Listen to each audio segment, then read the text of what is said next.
Attention mga SSS members and pensioners, may SSS card, may expiration nga ba? Yan ating pag-uusapan sa video na ito. Hello mga ka-vlogs! Welcome dito sa aking YouTube channel. Magandang araw po sa lahat ng mga manonood. Saan po kayong dako sa mundo? Kumusta mga ka-vlogs?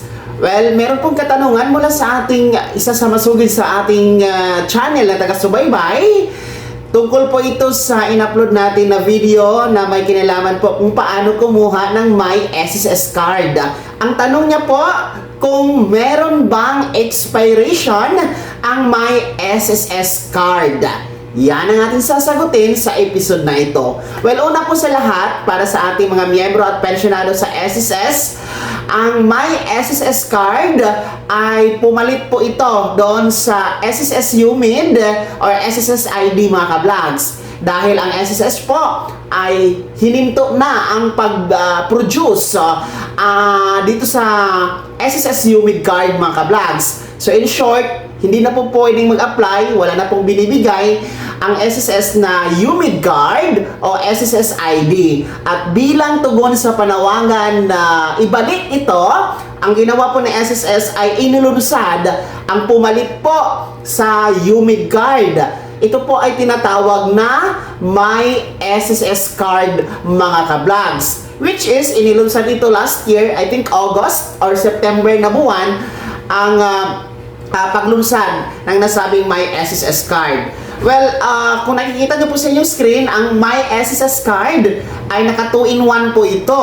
Ibig sabihin, dalawa po ang gamit dito. Una, ito po ay valid ID.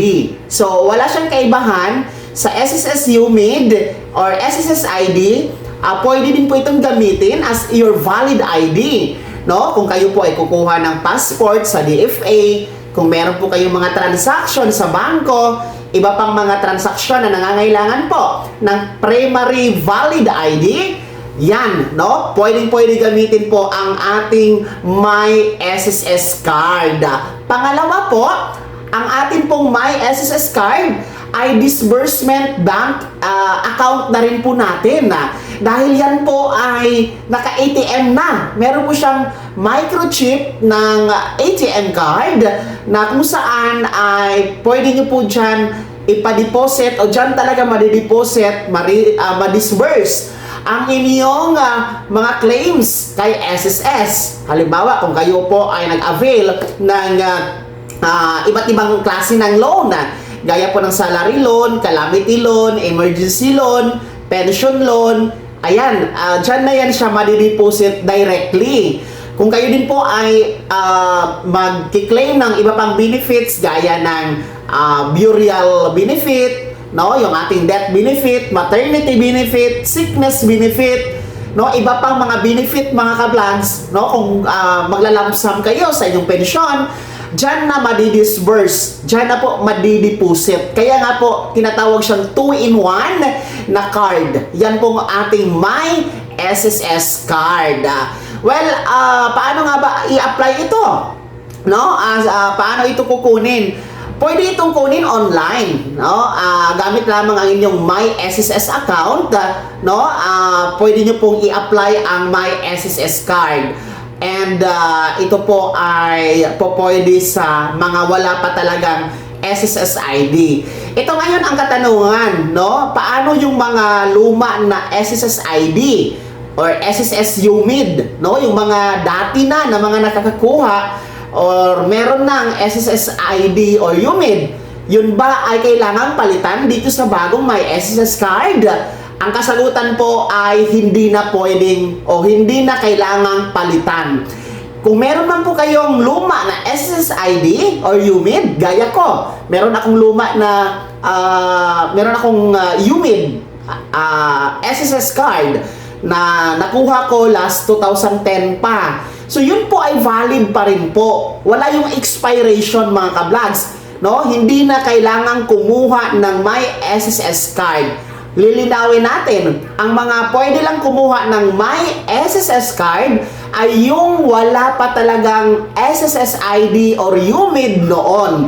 And yung mga nawala ang kanilang SSS ID or UMID Since hindi na yun pwedeng palitan, eto na, dito na kayo sa My SSS card. Ito na po ang pwede nyong kunin, mga ka-vlogs. So sana maliwanag po yan. Balik tayo dito sa katanungan ng ating ka-vlogs, no? Kung meron bang expiration itong My SSS card.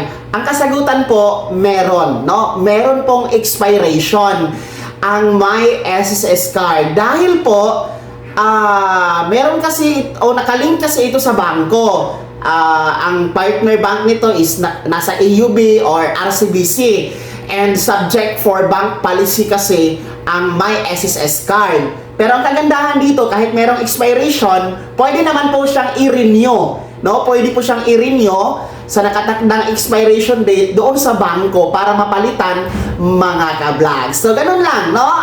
At least, valid ID pa rin po siya. Meron kayong magagamit. ATM card niya na din ang My SSS card. Sana po malinaw ating kasagutan at sana po ay natulungan kayo sa episode na to hinggil po sa update dito sa My SSS card. Kaya naman, mga miyembro at pensyonado ng SSS, ano po yung komento at reaksyon sa balitang ito? Sino sa inyo dito ang mga nag-apply na at meron na dito sa My SSS card? Ibahagi niyo po sa comment section na nasa baba, pakilakip ng buong pangalan at kung taga saan kayo. Kung bago ka pa lang sa aking channel o di kaya di ka pa nakasubscribe, i-click niyo muna ang subscribe button na nasa baba. Huwag kalimutan na pindutin ang notification bell. Ilagay niyo po sa all para updated ka sa lahat ng mga videos na i-upload ko. Maraming salamat po. God bless. Mag-ingat, mga ka-vlogs. Happy weekend sa lahat.